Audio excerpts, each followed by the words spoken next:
Look around your home right now. The wrench in your toolbox, the washing machine in your laundry room, the very roof over your head. There's a good chance their story, an America story, once passed through the hands of a single company. Imagine a retailer so vast, it didn't just sell you a sofa. It sold you the land to put your house on, the lumber to build it, the mortgage to finance it, the appliance to fill it, and the insurance to protect it. This wasn't a store. It was an ecosystem, a self-contained universe of American aspiration. For generations, its name was synonymous with trust, innovation, and the very promise of a better life. It was Sears Roebuck & Co., and its fall from the absolute pinnacle of global commerce into bankruptcy and obscurity is indeed just a business failure. It is a profound American parable about how the very things that make you invincible can suddenly make you invisible. This is the story of the empire that built middle-class America, and the stunning moment it forgot how to rebuild itself. By the 1920s, the catalog had become a cultural touchstone, a consumer Bible, so comprehensive it offered everything from Studebaker automobiles and tombstones to electric belt health cures. It was the internet of its day, an endless, browsable repository of everything one could possibly want or need. But Sears, under new leadership, spotted the next great wave before it crested. America was on the move, shifting from rural isolation to urban and suburban clustering, and from the train to the automobile. In a breathtaking strategic pivot, the company that had conquered distance through mail order now decided to plant its flag in the physical world. Its stores, however, weren't built on the expensive, crowded main streets. Sears pioneered the suburban retail model, buying vast tracts of cheap land on the edges of cities where parking was plentiful and space was infinite. They were betting on the automobile and the suburb decades before the post-war boom made them universal. Dispet transformed Sears from a mail-order house into the anchor of the American landscape. The typical Sears store was a fortress of commercial no-nonsense, block-long temple of goods, often crowned with its iconic clock tower. Inside, you entered a world of staggering reliability. This is where the legendary brands that would define its soul were cemented. You didn't just buy a washing machine. You invested in a Kenmore, a monolithic appliance built with the heft and promise to last a quarter century. You didn't just pick up a wrench. You bought into the Craftsman legacy, backed by a guaranteed forever warranty that was a handshake in steel. And to pay for it all, you likely used your Sears revolving charge account, one of the nation's first credit cards. Sears wasn't just a vendor, it was a partner in building a middle-class life. It manufactured the goods, sold them on its own credit, and stood by them with an ironclad guarantee. It created a closed loop of trust that generations of families relied upon. The 1960s and 70s represented the undisputed zenith of this empire. Sears was not just the largest retailer in the world. It was a colossus that bestrode the entire economy. In 1973, its new Chicago headquarters, the Sears Tower, literally pierced the clouds as the world's tallest building, a stainless steel monument to its own invincibility. But the empire had grown far beyond tools and treadmills. In a move that now seems like peak corporate hubris, Sears decided it should be the one-stop shop for your entire financial life.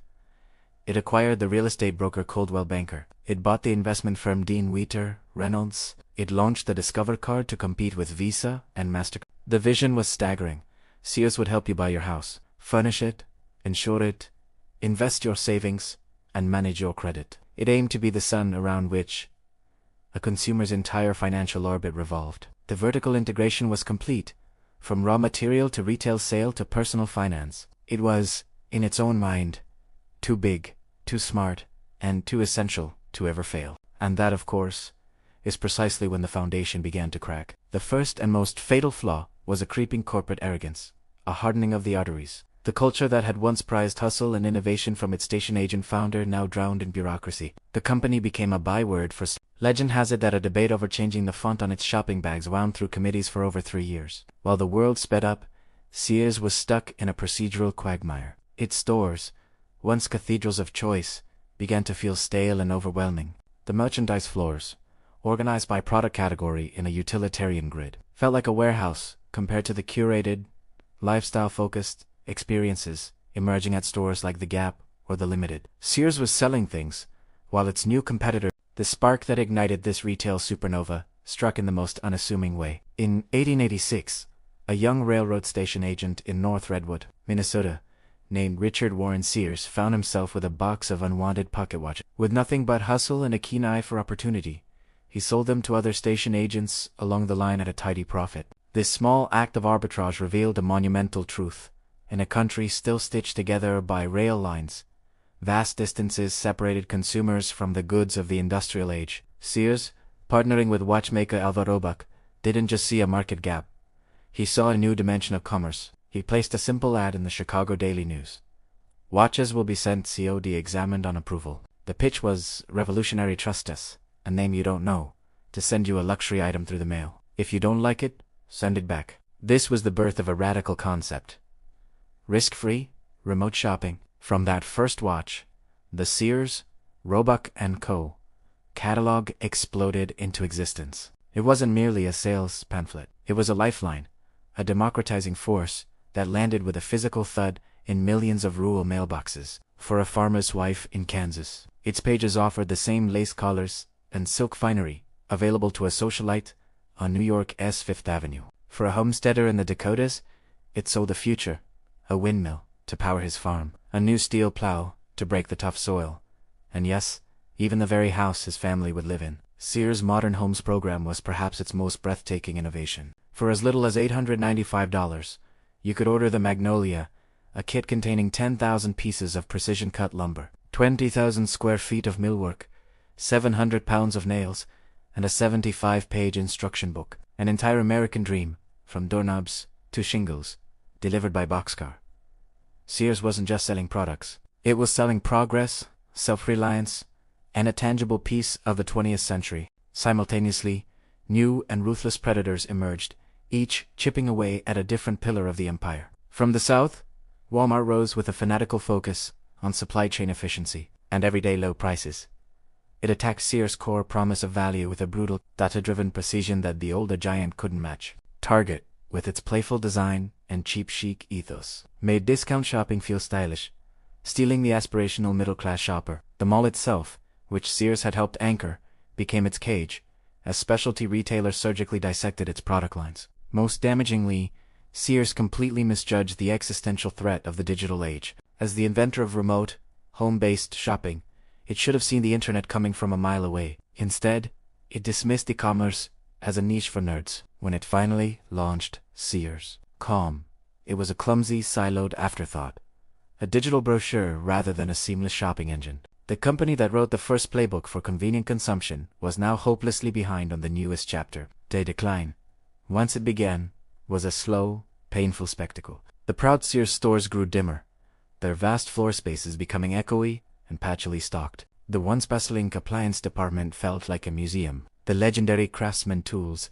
a symbol of lifetime quality, were outsourced, and their forever warranty felt like a ghost of a more honorable past. In a desperate bid for cash, Sears began selling off its crown jewels, first Coldwell Banker, then Dean, and finally, in a move that felt like a surrender of its soul, the Craftsman brand itself. Each sale was a stopgap, not a strategy. The vertical empire was being dismantled for scrap metal. The CEO, Eddie, a hedge fund manager who believed ruthless internal competition between divisions would breed efficiency, instead created a dysfunctional civil war where the clothing department had no incentive to help the tool department. The ecosystem shattered from within. By the 2010s, visiting a Sears was an exercise in melancholy. The experience that had once been a weekend ritual for families was now a depressing errand. The lighting was poor, the fixtures dated, and a palpable sense of neglect hung in the air. It was the retail equivalent of a grand hotel that had been renovated in 40 years. You could see the ghost of its former glory, but you couldn't ignore the decay. In October 2018, the inevitable finally happened. Sears Holdings, buckling under $5.5 billion in debt and years of catastrophic losses, filed for Chapter 11 bankruptcy. The news was met not with shock, but with a sad, collective nod. A 132-year journey from a box of watches to the Sears Tower had reached its end.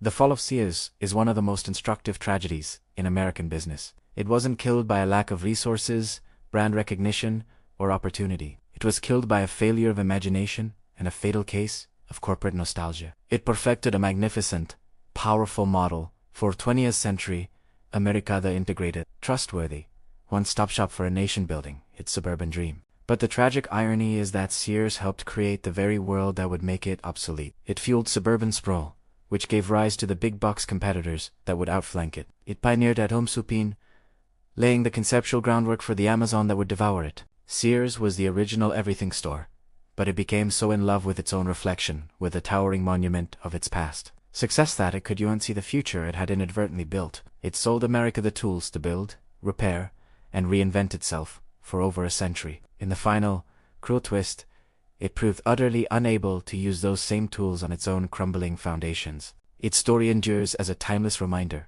No empire, no matter how grand, is permanent. And the greatest risk of success is the arrogant belief that what made you great yesterday will be enough